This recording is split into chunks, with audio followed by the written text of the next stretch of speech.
بسم الله mudana gudoomiye maxkamadda sharafta leh waxaan ka codsanaynaa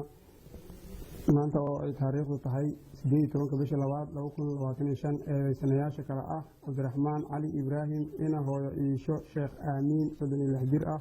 2 Ibraahim Macalin Xasan ina hooyo Muumino Xuseen Daawud 20 sano jir ah iyo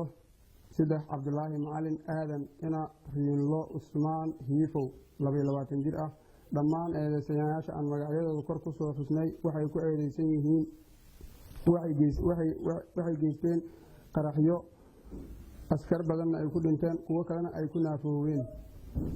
qaraxyadaasoo ku kala dhacay xaafadaha kale ah 1 xaafadda magaalo jecel 2 xaafadda buureydeerow 3 xaafadda isneed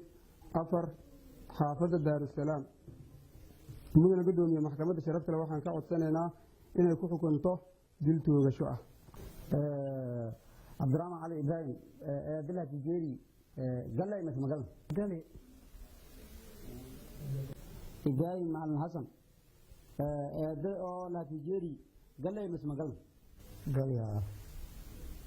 Abdullahi Macalin Aadan Abdullah Tijeri